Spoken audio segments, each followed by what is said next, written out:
vipi? Mwanangu fresh. Nyama mwingi. Dua kabisa. Naona ile kama kawaida kitaa chako nini utawala wako. Mbona wewe mbali sana familia. Songa libala. Oh yeah. Bwana leo nipo katika kipande hiki hapa na sana mwanangu hapa. Mimi ni Mwanabongo Online, maswali na majibu.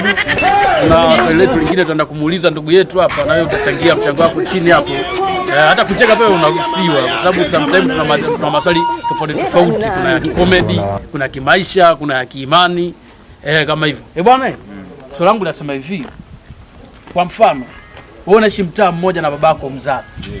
Babako kajenga pale, wewe umejenga hapa. Ndio. Ila babako bwana sometimes ana tabia za ajabu ajabu hivi kwa mfano. Inatokeaga sana katika mambo yetu ya Uswahilini. Ndio. Siku moja bwana usiku saa 7 babako ameenda kupiga chabo kwa msela. Chabo. Na ndio mwake kuchungulia nini? Kumbe ilikuwa ndio tabia yake. Usiku msela akachukua spoku kaja kamtoboa jicho babako. Baada kumtoboa jicho sasa babako kaja kafunga, ila sasa usiku kaja kufunga.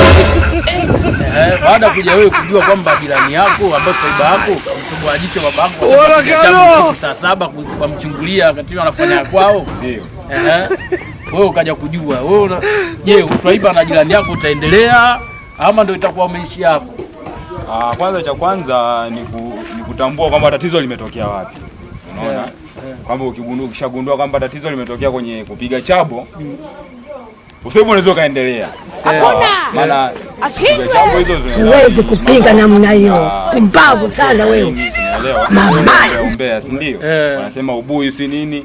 Kwa fadha kama kazingua kweli kazingua kwa mshikaji wangu, unaona? Mimi mshikaji wangu siwezi kumchukia. Wewe unasemaje unajitaka? Wewe ukiomba chumvi unamsaidia. Anamsaidia kama kawaida kwa sababu mzee mimi mwenyewe kazingua. Ndio kazingua mwenyewe. Kazingua mwenyewe mwanangu. Unaona? Wala mimi mshikaji utaendelea kama kawaida yani. Kama nitamchukulia kama omboi wangu, familia nini? Kama kawa. Lakini mzee atakuwa amezingua maana kitendo cha kwenda kupiga chabo umri wake. Mambo mabaya.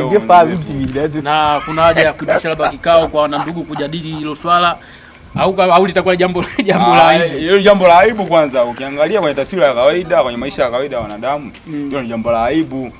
Kwanza uambia bisa ndugu, jamani baba kaenda kupiga chabu sehemu katobolewa jicho.